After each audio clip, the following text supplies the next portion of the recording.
Rais wa Marekani Donald Trump amesema yeye na Rais wa China Xi Jinping wamejadili kwa kina hali ya Iran, usalama wa Mashariki ya Kati na mustakabali wa mlango wa Hormuz katika mkutano faragha uliofanyika katika makazi ya viongozi wa juu wa China mjini Beijing.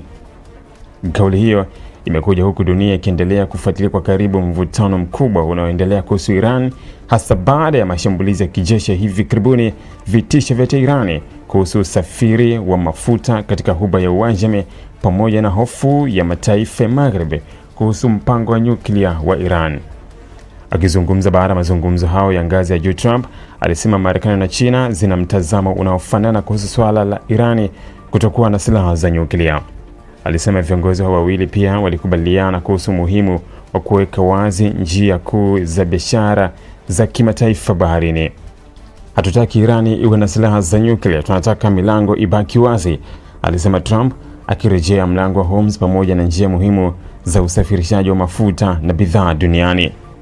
Kauli hiyo ina uzito mkubwa kisiasa kwa sababu China ni moja wa washirika muhimu wa kiuchumi wa Iran na mnunuzi mkubwa wa mafuta ya Iran, wakati Marekani imekuwa ikiongoza kambi ya mataifa yanayoitaka Teherani kusitisha shughuli zinazoweza kuwezesha kutengeneza silaha za nyuklia. Mkutano huu ulifanyika ndani ya eneo ambalo hutumika kama kitovu cha mamlaka ya juu ya China na makazi ya viongozi wakuu wa chama cha kikomunisti.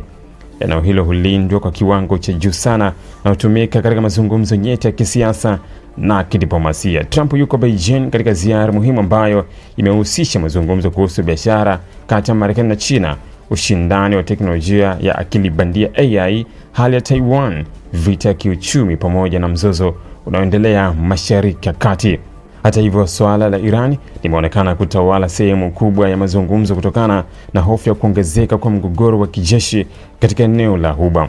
Kwa miezi ya hivi karibuni, Iran imekuwa ikitoa vitisho kuhusu mlango wa Hormuz, njia nyembamba ya bahari inayopitisha sehemu kubwa ya mafuta duniani. Takriban sehemu kubwa ya mafuta yanayosafirishwa kwa meli duniani hupita katika njia hiyo, jambo linalofanya kwa moja ya maeneo muhimu zaidi kiuchumi duniani. Katika mazingira hayo, kauli ya Trump mjini Beijing imeonekana kuwa ishara ya hatua mpya ya ushirikiano wa kimkakati kati ya mataifa hayo mawili makubwa duniani kuhusu usalama wa Mashariki ya Kati, huku dunia ikiendelea kufuatilia kwa karibu iwapo juhudi hizo zitasaidia kupunguza hatari ya vita vikubwa zaidi katika eneo la Ghuba. Ili kuwa mwanafamilia bora wa Global TV, usisahau kusubscribe, like, kushare na kucomment. Baada ya kusubscribe, bonyeza alama ya kengele ili kupata taarifa kwa kila video inayopanda Global TV Online.